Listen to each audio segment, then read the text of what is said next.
Hello friends, माझ्या नवीन ब्लॉगमध्ये तुमचं सगळ्यांचं स्वागत. तर मी या ब्लॉगमधून तुम्हाला छान छान रेसिपीज आणि माझ्या आयुष्यातले काही क्षण तुमच्याबरोबर शेअर करणार आहे. डेली ब्लॉग मध्ये तुम्हाला यातून मिळणार आहे, प्लस मोटिवेशन मिळणार आहे. काही वेळा आपण खूप सारे व्हिडिओ बनवत असतो, पण ते कधी म्हणजे ते जास्त व्हायरल किंवा फेमस होत नाही. खूप वर्ष आपण प्रयत्न करत असतो, पण आपले व्हिडिओ सक्सेसच होत नाहीत, फेमस होत नाही, व्हायरल होत नाही, वॉच टाईम वाढत नाही, सबस्क्रायबर वाढत नाही. तर आपण खूप प्रयत्न करूनही थकून जातो. तर यामध्ये मी तुम्हाला मोटिवेट करेल आणि कसं प्रगती करू शकता त्याबद्दल मी ह्यामध्ये माहिती देईल. कधी कधी असं वाटतं की सगळं थांबलंय. आयुष्यात कधी कधी आपल्याला असं वाटत असतं की सगळं काही थांबलंय. प्रयत्न करतो, खूप सारी मेहनत करतो, पण परिणाम दिसतच नाही. पण अशा वेळी एक गोष्ट नेहमी लक्षात ठेवा. देव कधीच कोणाचा हात सोडत नाही. कदाचित तो आपल्या योग्य वेळेची तयारी करून घेत असतो. पण आपण मागत असतो ते कधी मिळत नाही. पण आपल्याला जे खरं हवं असतं ते देव आपल्या वेळेनुसार देतो. देवावर विश्वास ठेवा, स्वतःवर मेहनत करा, स्वतःमध्ये वेगवेगळे चेंजेस करा.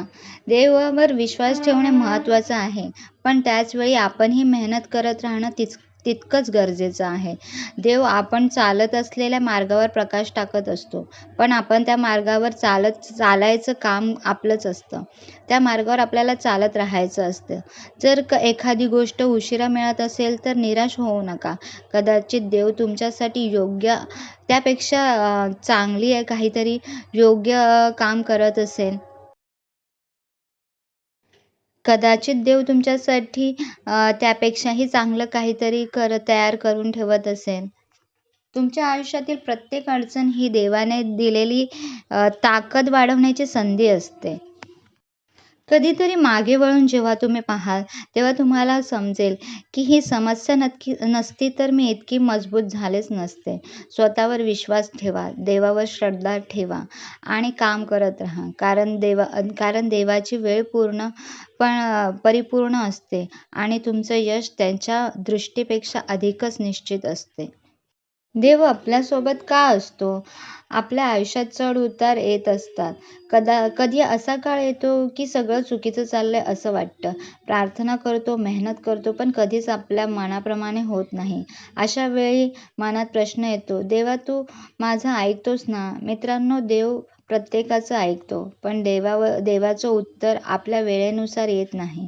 ते देवाच्या योग्य वेळेनुसार येतं. आपल्या देवाची वेळ नेहमी परिपूर्ण असते. देव आपल्याला कधीच एकदम मोठं यश देत नाही. तो आधी आपल्याला त्यासाठी तयार करतो. तुमच्या अडचणीतही देवाची योजना असते. हो, खरं आहे. आपल्या आयुष्यात येणाऱ्या त्रासाचा, संघर्षाचा आणि रस्त्यात येणाऱ्या अडथळ्यांचा यामागे देवाचं काहीतरी कारण असतं. कधी नोकरी जात असेल, कधी नातं तुटत असेल. कधी तुमच्या प्रयत्नांना मान मिळत नसेल, तर देव म्हणत असतो, थांब, मी तुला आणखी चांगल्या गोष्टीकडे नेत आहे. तुम्ही निराश होऊ नका. कधी-कधी देव एखादा दरवाजा बंद करतो, कारण तुमच्यासाठी दुसरा मोठा दरवाजा उघडायचा असतो. मित्रांनो, लक्षात ठेवा, देव कधीच रिकाम्या हाताने देत नाही. तो जे देतो ते योग्य, सुंदर आणि योग्य वेळी देतो आणि त्याची योजना तुमच्या कल्पनेपेक्षा मोठी असते. स्वतःवर विश्वास ठेवा आणि आपले प्रयत्न चालू ठेवा आणि देवावर विश्वास ठेवा. तुमचं यश निश्चितच होईल. यश मिळवण्यासाठी प्रार्थना करा, मेहनत करा, पुन्हा प्रार्थना करा, पुन्हा मेहनत करा. हेच आयुष्याचं नियम आहे. जर तुम्हाला माझा हा मोटिवेशन व्हिडिओ आवडला असेल तर लाईक, शेअर आणि सबस्क्राईब करा आणि कमेंट्स करा. देवाने तुमच्या आयुष्यात कोणत्या संघर्षाला आशीर्वादात बदललं? कमेंट्स करून नक्की सांगा.